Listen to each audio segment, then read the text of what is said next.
Hello friends, welcome back to my channel. तो friends, आज का हमारा टॉपिक है हाइपर सेंसिटिविटी। ये MSc zoology third semester subject immunology का टॉपिक है।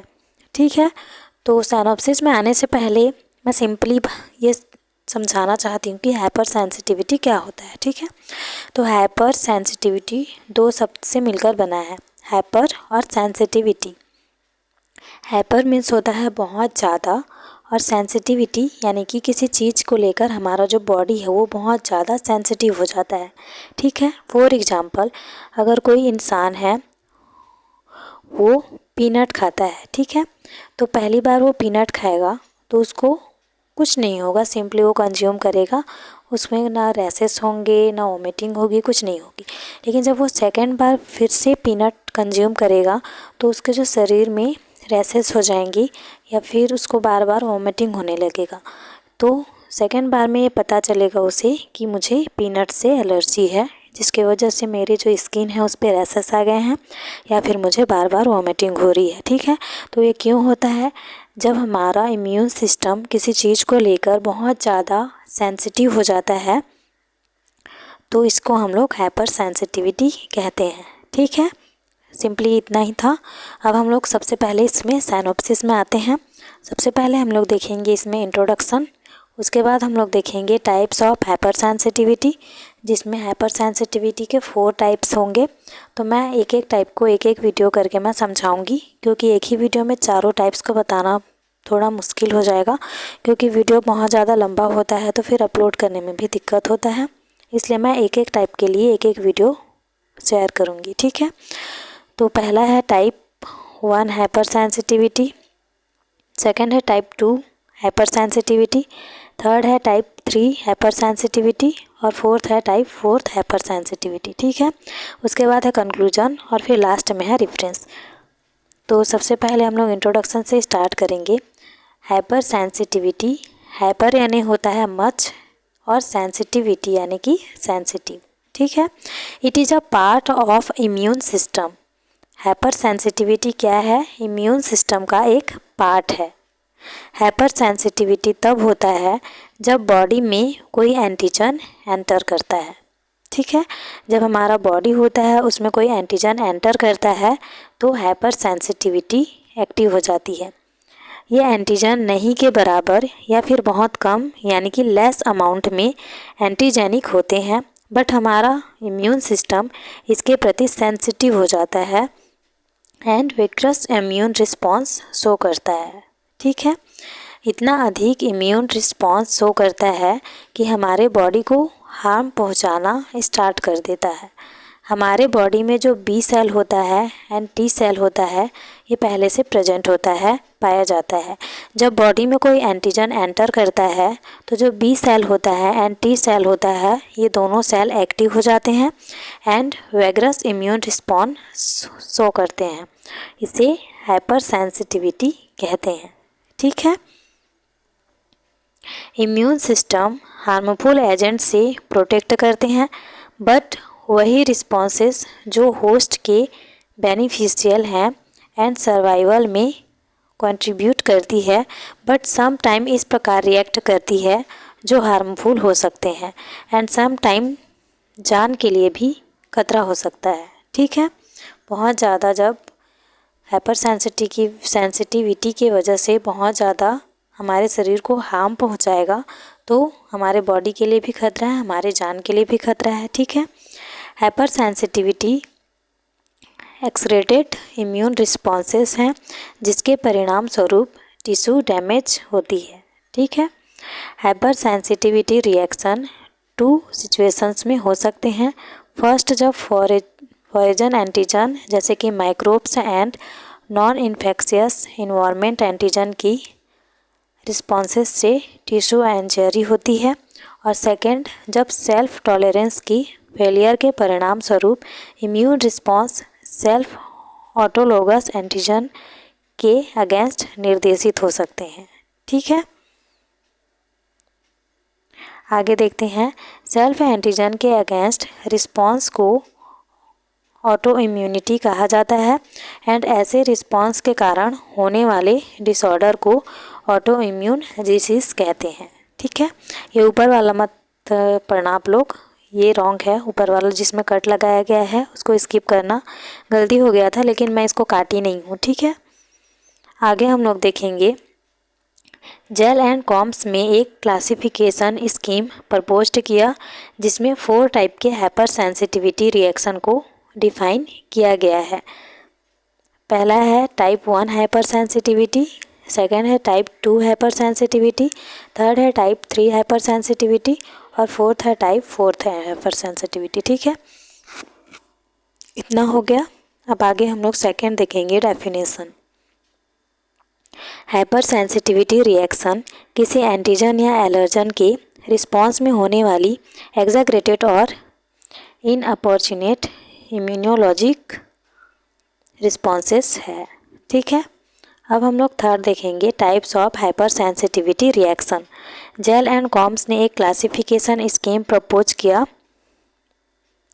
इसमें 4 टाइप के हाइपर सेंसिटिविटी रिएक्शन को डिफाइन किया। पहला है टाइप 1 हाइपर सेंसिटिविटी, सेकेंड है टाइप 2 हाइपर सेंसिटिविटी, थर्ड है टाइप 3 हाइपर सेंसिटिविटी और फोर्थ है टाइप 4 हाइपर सेंसिटिविटी। तो आज हम लोग टाइप फर्स्ट जो हाइपर सेंसिटिविटी है उसको देखेंगे। इसको IgE मेडिएटेड हाइपर सेंसिटिविटी के नाम से भी जाना जाता है। ठीक है, तो ये इमेडिएटेड हाइपर सेंसिटिविटी है।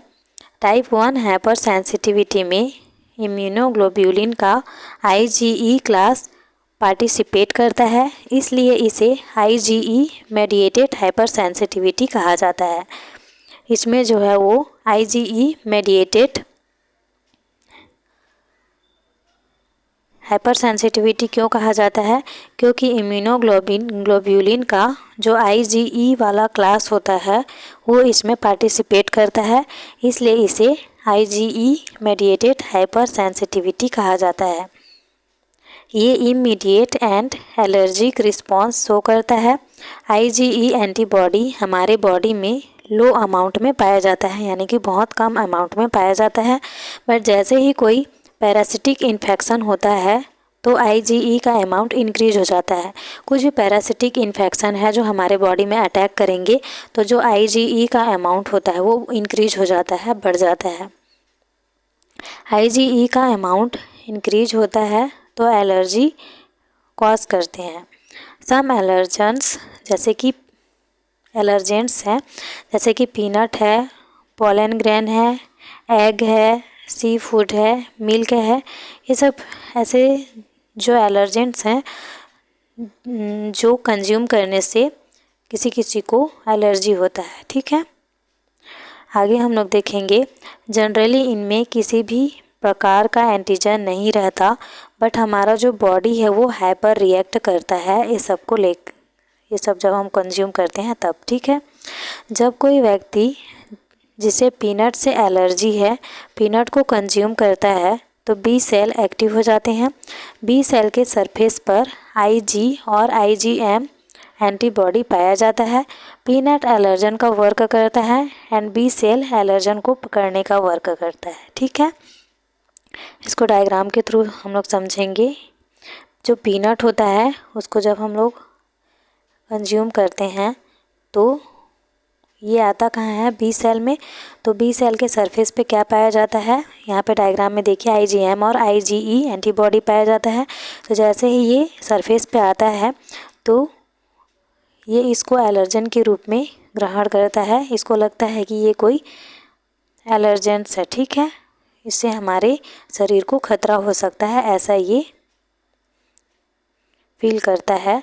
उसके बाद जो TH cell MHC class second molecule को एक्सप्रेस कराने का वर्क करता है एंड जो इंटरल्यूकिन 4 सिक्रेट कर बी सेल को एक्टिव कर देता है। यहाँ पे लिखा गया है IG4 जो है वो एक्टिव हो जाता है। उसके बाद क्या होता है, जो बी सेल होता है वो डिफ्रेंशिएट होकर memory B cell and plasma B cell का फॉर्मेशन करता है। यहाँ पे डायग्राम में देखिए जो बी सेल होता है वो डिफ्रेंशिएट हो जाता है 2 सेल में।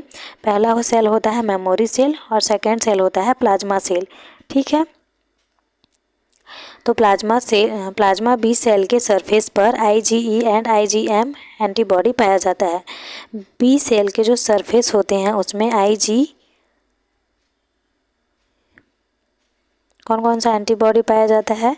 बी सेल के सरफेस पर IgE एंड IgM एंटीबॉडी पाया जाता है। देन ये mast cell, dendritic cell, microphages, basophil पर फंक्शन करता है। ठीक है। मास्ट सेल में एप्सी रीजन पाया जाता है जहां Ig आकर बाइंड हो जाते हैं। यहाँ पे मास्ट सेल भी दिया गया है, ये देखिए, ये मास्ट सेल जो होता है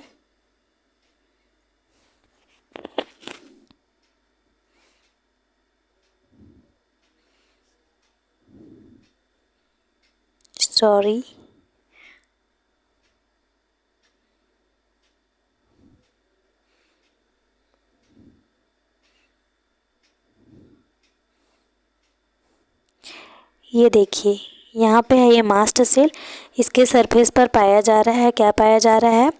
एंटीबॉडी पाया जा रहा है जिससे आकर ये बाइंड हो जाता है। ठीक है।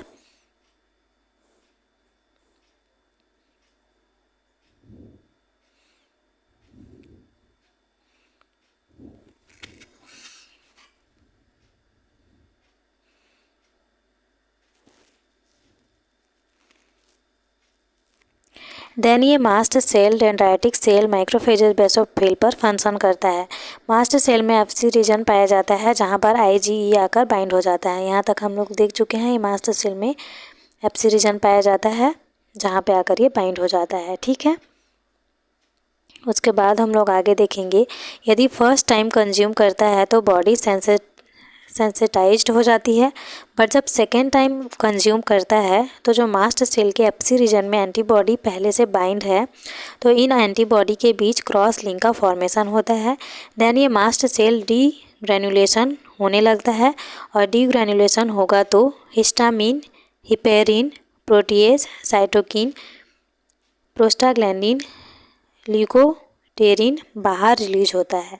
ठीक है। यहाँ पे डायग्राम में भी देख सकते हैं आप लोग क्या क्या रिलीज हो रहा है, यहाँ पे दिया गया है। ठीक है। तो इतना तो समझ आ गया होगा। आगे देखेंगे, जब ये सब बॉडी पार्ट के कांटेक्ट में आते हैं तो बॉडी में इम्पैक्ट पहुंचता है एंड टाइप 1 हाइपर सेंसिटिविटी दिखने लगता है। ठीक है। आगे हम लोग देखेंगे, जब ये सब रिलीज होगा बॉडी में तो बॉडी में क्या क्या इफ़ेक्ट होगा। ठीक है। इफ़ेक्ट इन आवर बॉडी, पहला हम लोग देखेंगे हिस्टामिन। तो ब्लड वेसल चौड़ा हो जाएगा जिससे ब्लड फ्लो इंक्रीज हो जाता है एंड रेस्पिरेशन में प्रॉब्लम होने लगेगी। ठीक है।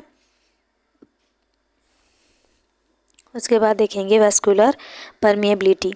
वेस्कुलर परमेबिलिटी इंक्रीज कर देता है तो इम्यून सिस्टम और ज़्यादा फंक्शन करने लगता है and B cell and T cell formation increase and cell out होने लगेगा।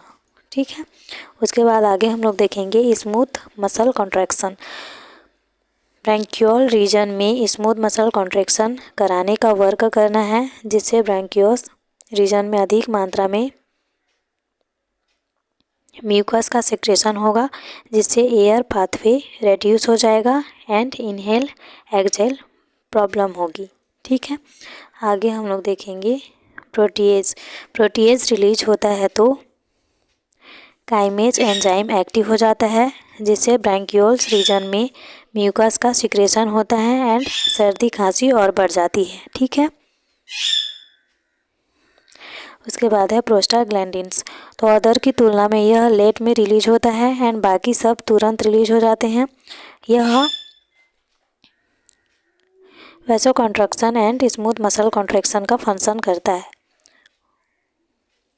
उसके बाद देखेंगे ल्यूकोट्रिन्स। तो vasodilation and smooth muscle contraction कराता है ये। ठीक है। उसके बाद है साइटोकाइन। तो साइटोकाइन IL-14 और 13 रिलीज कराता है जो TS सेल को एक्टिव कराता है एंड IgE रिलीज कराता है जिससे इम्यून रिस्पॉन्स स्टार्ट हो जाता है एंड मास्ट सेल का डीग्रैनुलेशन स्टार्ट हो जाता है। और जो साइटोकाइन INF भी रिलीज कराता है जो न्यूट्रोफिल माइक्रोफेज सेल को अट्रैक्ट कराता है एंड फैगोसाइटोसिस कराता है जिससे इन्फ्लामेशन होती है। ठीक है, तो यहीं पे हमारा जो टाइप 1 हाइपर सेंसिटिविटी था वो कंप्लीट होता है और इसका सेकंड टाइप हम लोग अगले वीडियो में देखेंगे। तो मुझे ऐसा लगता है कि वीडियो में आप लोगों को समझ में आ गया होगा डायग्राम के थ्रू भी। ठीक है, अगर समझ में आया होगा तो वीडियो को लाइक ज़रूर कर देना और जितना ज़्यादा हो सके शेयर करना, और चैनल पे अगर नए आए हो तो चैनल को सब्सक्राइब कर देना। मिलते हैं नेक्स्ट वीडियो में। Thanks for watching.